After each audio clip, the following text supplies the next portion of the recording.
탄은 누군지도 모르는 부모가 욕을 먹은 것 같아 미안했다. 한편으로 이런 모습을 보여주지 않아서 다행이라고 생각했다. 스마트폰을 응시하는 그의 눈에서 닭똥 같은 눈물이 떨어질 것만 같았다. 탄아. 익숙한 목소리. 탄은 자신을 부르는 소리에 깜짝 놀라 뒤를 돌아봤다. 지구대 출입문을 열고 시커먼 비닐봉지를 든 반장이 보였다. 반장님? 탄아. 너 이게 어떻게 된 거냐? 순간 탄은 꿀먹은 벙어리가 되었다. 그대로 다시 고개를 푹 숙였다. 눈물이 또르르 볼을 타고 흘러내렸다. 반장은 담당 경찰에게 이 사건의 경위를 물어보았다. 이야기를 들은 반장은 그대로 무릎을 꿇고 경찰들에게 선처를 구했다. 탄과 경찰들은 당황해 반장을 일으켜 세웠다. 반장은 손에 든 음료수를 경찰들에게 건네며 탄의 착한 인성과 성실함을 증언했다. 이 아이는 한 번도 지각한 적도 없습니다. 일을 맡기면 아주 성실하게 불량률 제로의 꼼꼼함으로 회사의 모범이 되는 아이입니다. 술도 잘 못 마시고 담배도 안 해요. 제가 보증합니다. 오해가 있었을 겁니다. 제발 한 번만 봐주세요. 경관님.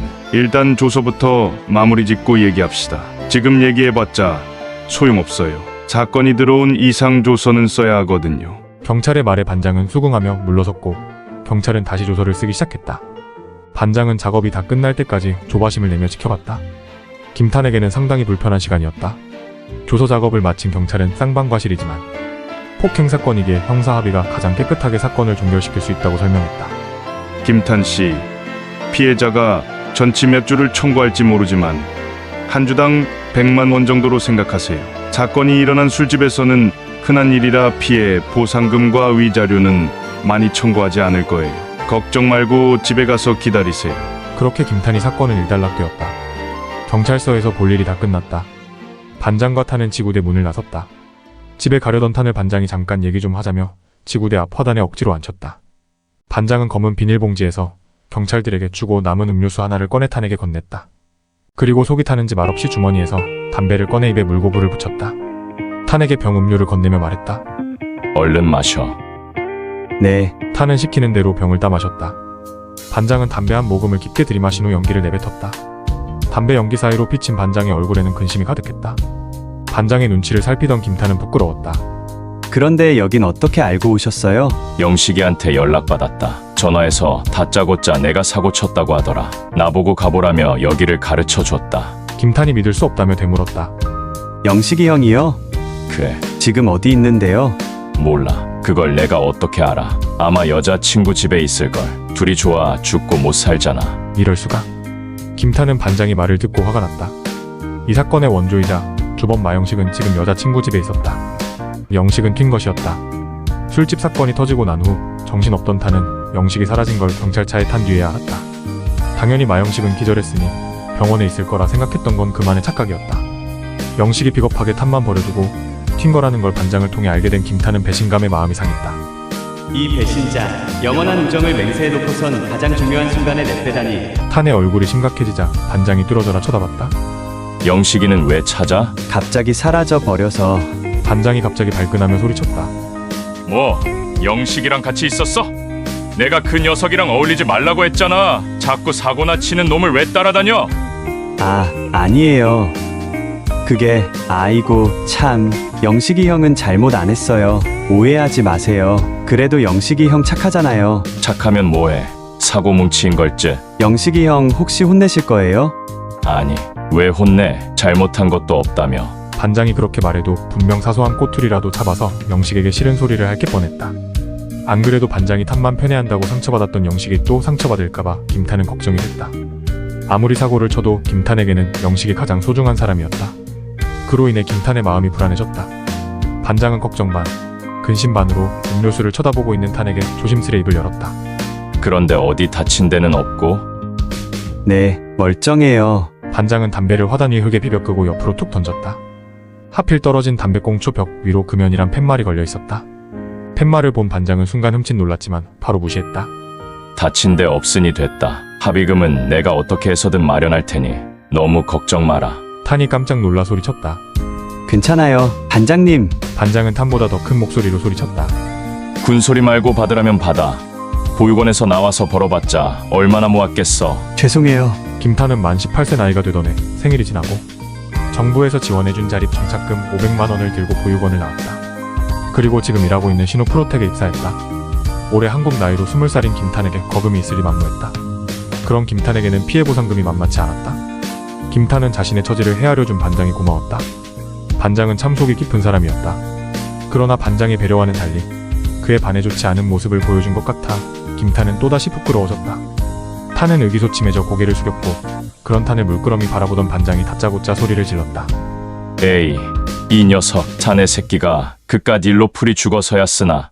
앞으로 살면서 더한 일도 많아. 이깟 일은 아무것도 아냐. 나 때는 말이야. 이런 걸로 주눅 들지 않았어. 다시 여기 안 오면 되는 거지. 툭툭 털고 일어서 힘내. 아이고 이런. 이걸 격려로 받아들여야 하나? 아니면 미래의 닥칠 불행에 비하면 세 발의 피라는 뜻으로 받아들여야 하나? 고통의 크기, 고난의 크기. 이걸 정량적으로 계산하거나 잴 수 있을까? 불가능하다. 경험을 통해 얻는 크기니까 말이다. 그리고 정말 주관적인 영역이다. 어른들은 흔히들 말한다. 나 때는 말이야. 그때 그 시절에는 말이야. 이렇게 말하며 자신이 겪은 고난과 고통이 가장 어렵고 힘들었다고 주장한다. 물론 전쟁이나 가난, 그리고 풍파 등 비교할 수 없는 극강의 고난과 고통을 이 자리에서 비교하려는 건 아니다. 하지만 어른들이 말하고자 하는 의미는 단순히 자신이 겪은 고통을 과시하려는 것이 아니다. 나 때는 힘들었으니 너희들이 쭉 켜세워줘라는 의미보다는 우리의 희생으로 이렇게 다음 세대까지 연결이 됐으니 너희들이 다음 세대를 위해 조금만 더 열심히 살아줘라는 의미가 크지 않을까? 물론 그렇지 않은 어른들도 많다. 미래 세대의 붓까지 자신의 주머니 속에 넣으려고 하는 사람들도 많기 때문이다. 하지만 여기 반장은 조금 달랐다. 진심으로 김탄을 격려하는 말이었다. 아무리 힘들어도 별거 아니라 생각하고 잘 버티며 가라는 뜻이었다. 인생 뭐 별거 있어? 지나고 보면 그땐 그랬지라며 너털웃음을 짓게 되는 것일 뿐. 아마도 이런 의미가 컸을 것이다. 김탄은 반장의 말을 듣고 순간 난감했지만 이내 생각을 고쳐먹었다. 그의 말의 의미를 떠나 진심으로 용기를 가지라는 뜻으로 말한 게 맞다는 생각이 들었다. 탄이 고개를 들고 배시시 웃으며 대답했다. 네, 힘낼게요. 한편 반장이 보기에 김탄의 미소는 상당히 어색하고 껄끄러웠다. 마음 한구석이 쓰렸다. 이 녀석, 내가 내주겠다는 합의금 때문에 저러는구만. 저렇게 착해서 세상 어떻게 살아가려고. 아이고, 반장은 김탄에 대해서 어느 정도 알고 있었다. 그는 항상 정직하고 바르다. 무엇이든 되로 받으면 말로 주는 성품이었다. 김탄의 어두운 표정은 분명 자신의 도움을 부담스러워하기 때문일 것이다. 반장은 김탄의 손을 슬며시 잡고 깊은 눈으로 그를 바라보며 말했다. 빌려주는 거야. 착실하게 일해서 갚아. 대신 이자는 없어. 그 말에 김탄의 표정이 밝아지며 얼굴에 드리운 그림자가 싹 사라졌다. 네, 고맙습니다, 반장님. 반장이 느꼈던 껄끄러움은 완전히 사라진 듯 상쾌하고 기쁜 어투였다. 역시 반장의 예상이 맞았다. 그로 인해 반장의 얼굴에는 미소가 지어졌다. 말썽쟁이 마영식과 달리 성실한 김탄을 좋아하는 반장은 그의 어깨를 토닥였다. 마치 내가 너를 좋아해. 그러니까 힘내라는 마음이 전해지길 바라며. 너무 늦었다. 내일 출근해야 하니 얼른 들어가서 자라. 네, 내일 봬요. 모든 일이 말끔히 정리되었다. 이제 내일을 위해 김탄과 반장은 자리에서 일어섰다. 누구야? 둘 중 누굴 데려가야 하지? 어둠 속에서 누군가 중얼거렸다. 마치 김탄과 반장에 대해 잘 알고 있는 듯한 목소리였다. 이 목소리의 주인은 지금 지구대 맞은편 으슥한 골목에서 김탄과 반장을 스마트폰으로 촬영하며 감시하고 있었다. 그는 사람들의 눈에 띄기 싫다는 듯 검은색 후드티에 달린 모자를 머리에 푹 뒤집어 쓰고 있었다. 오히려 그게 더 눈에 띄었다. 하지만 주변은 어두컴컴하고 사람들도 드물어 이런 걸 천우신조라고 해야 하나? 아무튼 검은 후드티의 남자는 스마트 화면에서 눈을 떼지 않았다.